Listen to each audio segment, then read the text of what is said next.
Greetings, friends and fellow cigar bonus guitar enthusiasts. Happy Father's Day to all you dads and fathers out there. God bless you guys. I have about, I think it's 10 o'clock now. So I have 2 hours. I need to get to bed early tonight because I got a long day. Lots to do tomorrow. So I'm going to do a time lapse and then I'm going to speak over the time lapse. I'm actually building 2 of these Bible boxes. Here's one. Here's the other. Here are the necks. The necks have already been done. I have, this is poplar with a poplar neck and a poplar fretboard, dark stained. And another poplar neck and a walnut fretboard for this guy here. All sanded and stained, ready to go. So now I just need to marry the box to the neck. Put in a piezo, and then I want to get, see how this is shiny here? See the reflection there? I want to get this to be shiny too, so the whole thing's shiny.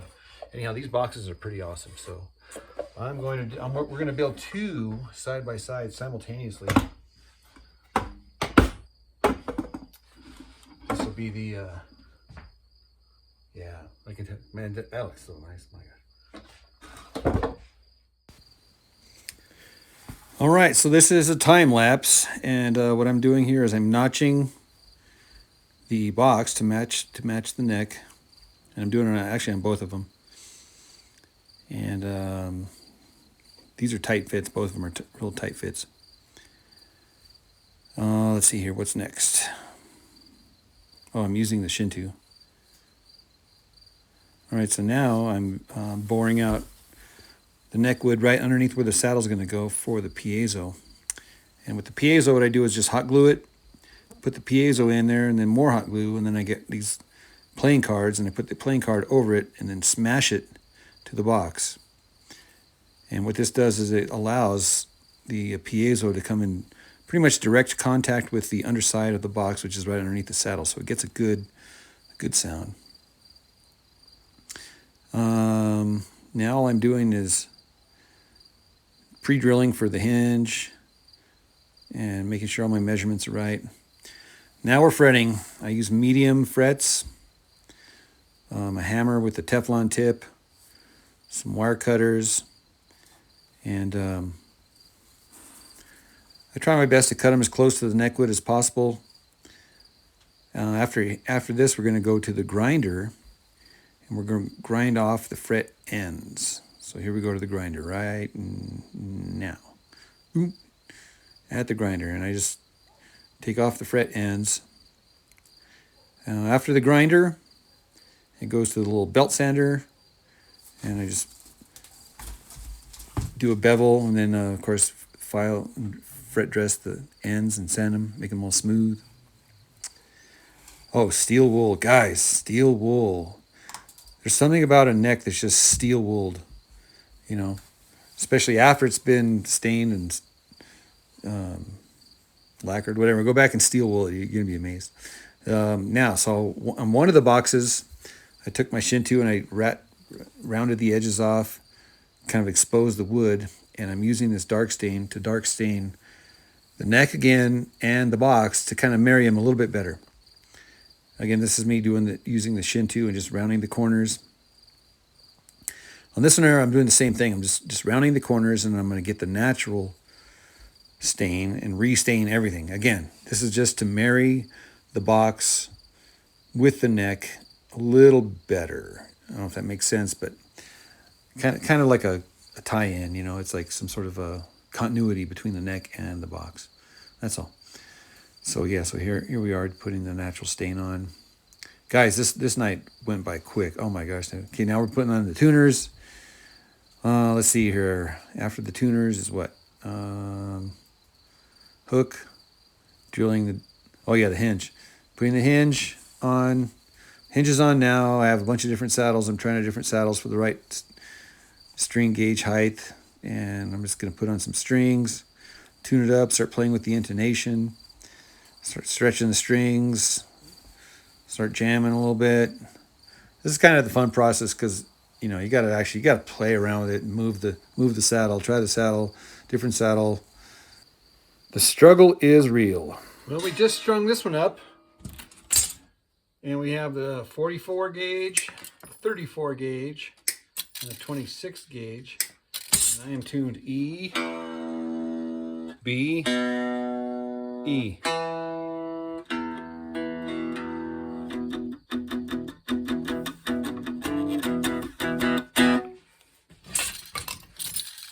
So I like to just eliminate notes and just do like just open strings. And then the 3rd fret, 5th fret, 7th fret, 10th fret, and 12th fret. And then I'll just repeat up here. 15, 17, 19, and what's that, the 22nd fret? 24.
Strings are still stretching. I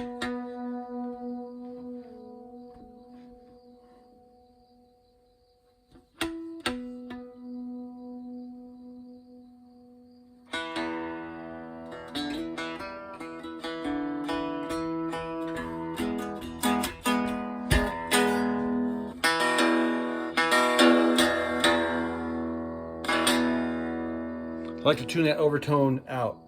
So I'll tune it down just a little bit. You can hear it, it's actually out of tune a little bit. On the low string is just tuned down just a hair lower. I could actually adjust the intonation down just a hair lower on this side if I wanted to make it just a little bit lower. So sometimes I just play around and kind of get the balance.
So when you bang it, it's in tune, but when you just let it ring out, you can go out of tune.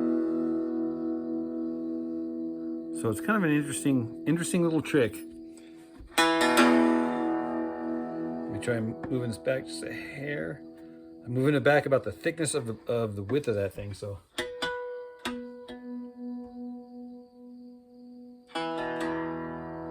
Just dialing it in. That's the key right there. If this note here on the 5th fret, if that one sounds in tune, dude, I feel like I got it licked right there. That's the hardest one to get in tune, that 5th fret.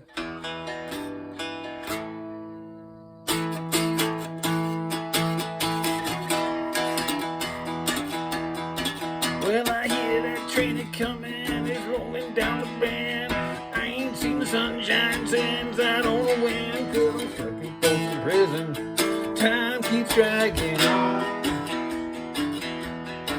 But that train keeps on rolling on down to San Antonio.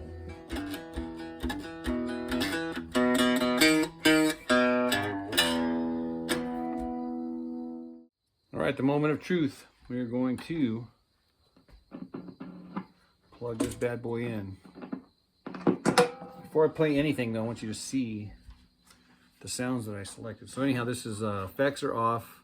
These guys are off, and then it's the medium gains on the medium amp there. So everything's medium.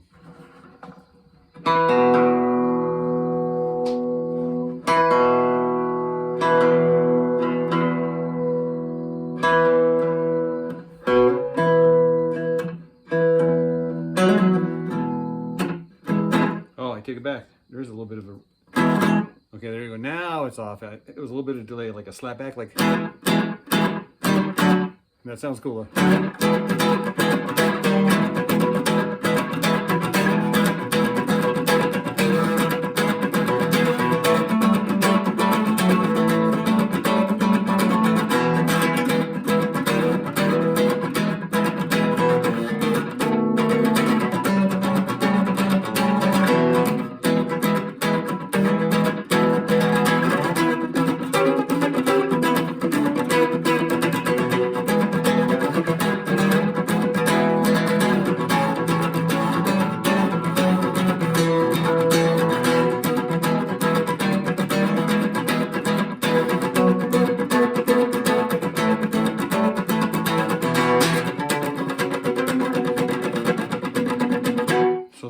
Those little slapbacks are cool because you get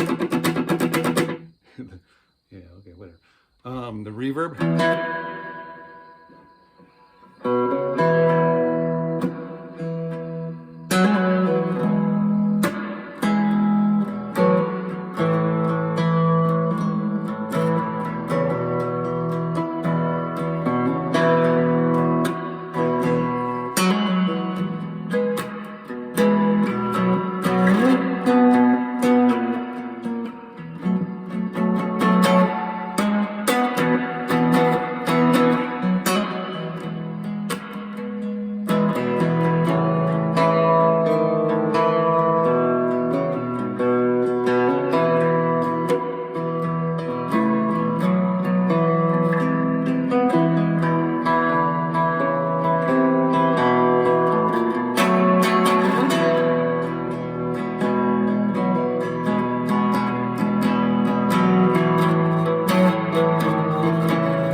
It's the Bible box.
Oh my gosh, the time is flying.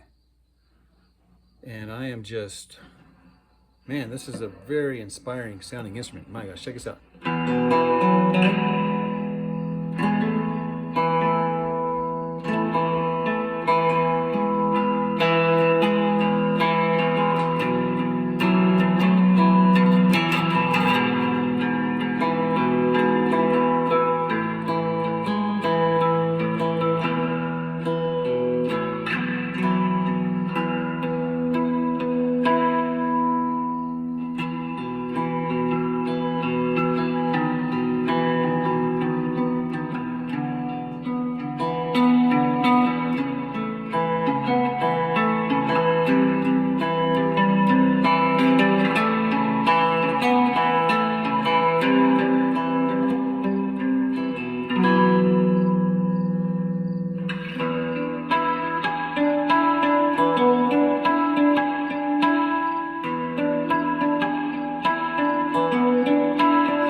Crazy sound.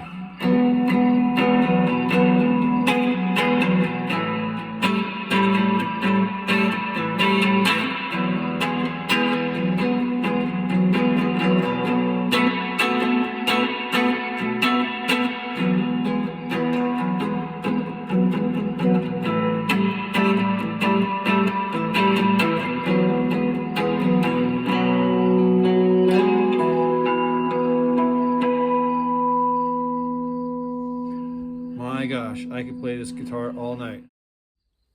All right, guys, that's it for this video. Nice thing about this one here is that it opens. You can actually get to the inside there. I had to cover up Jesus, but I wasn't being sacrilegious. I was just, you know, I'll put a Bible in here. I think since this is a Bible box and there's actually plenty of room in there, I think I'll find like a little skinny Bible and put it in there so that way it will be legit. If somebody opens it up, it's like, oh yeah, duh, it's a Bible box. But my gosh, this thing sounds incredible. So be sure to watch for the next video. I'll finish up this bad boy with the other neck. The other neck is actually drying from the, oh yeah, I did want to show you real quick before I take off. So this one here, I went ahead and restained it dark, and I took the Shinto rasp to the edges of this thing. I actually did it to both of them, but you can actually see it really good there. So I just rounded the corners and then dark stained it to match the neck, because as it was, the neck wood color didn't match, in my opinion, didn't match the box really. And so I wanted it to marry up a little bit better. So now the color of the box goes through to the lines on the neck, and the box now are married in a little bit better color scheme. You can really tell if you pull it back a little bit, I think. And I did, like I said, shellac it with the lacquer, so I get that shininess that goes all the way through the neck. So anyhow, so the next video we will do this one here. Guys, thank you guys so much for using my affiliate link in the bottom. Dude, it really does help support this channel. So yeah, thank you guys so much for partnering with the CBGitty.com for all your cigar box guitar needs. Yay! All right, guys, see you in the next video. Cheers.